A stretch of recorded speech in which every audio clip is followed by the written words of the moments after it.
So kinukulang din kayo sa saksakan, maybe it's time for you to try this product. Ma-accommodate na nito lahat ng kailangan nyo isaksak ng sabay-sabay. Extension cables nowadays is very important o necessity na talaga siya dahil ngayon is nabubuhay na tayo sa mundo kung saan most of the things na ginagawa natin is related sa kuryente or electronic. That is why meron ako ngayon bagong product na hawak dito. Ito ay extension cable 12 in 1, 6 meters na yung cable niya, 1,700 joules, meron siyang surge protection.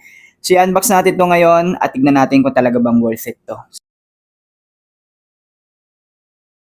Ang cute nga pala ng package nito, may kasama na siyang transparent na screwdriver guys. Oh, ang cute. In fairness guys, yung clamp nito is made of thick aluminum. So magaan siya pero napakatibay. Meron tong 9 AC ports, 3 ports each sides. You also have 3 USB-A ports for charging. At may fast charging tayo dito na power delivery USB Type-C. 20 watts na yan guys. So, bibihira kang makita ng 20 watts sa ganitong mga power strip. So, in total of 12 ports, kaya tinawag tong 12 in 1 na power strip or extension cable. Meron din tong safety switch. So, kung kailangan yung patayin lahat na nakasaksak in just one click, meron tayong switch dito guys.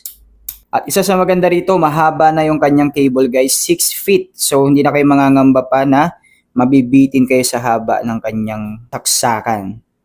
Pwede mo nga pala itong i-mount sa inyong pader dahil meron siyang slot para sa screws. Or kung gusto niyo naman siyang ilapag sa lamesa niyo, pwede niyo tanggalin itong bulk na to guys kasi may kasama siyang screwdriver para matanggal ninyo yung itong holder na to. So pag natanggal natin yan, pwede na siyang tumayo na ganyan sa lamesa ninyo.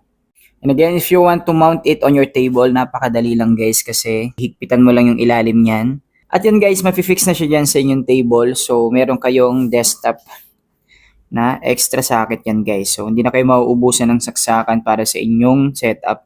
So, kinukulang din kayo sa saksakan, maybe it's time for you to try this product guys. Kung sa ma-accommodate nito lahat ng kailangan nyo isaksak ng sabay-sabay, napakalinis niyan tignan sa inyong mga setup. So, hindi siya masyadong pangit tignan kahit ilagay mo sa tabi ng inyong table.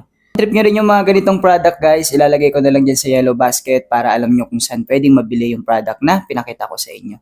Yun lang guys, don't forget to follow me.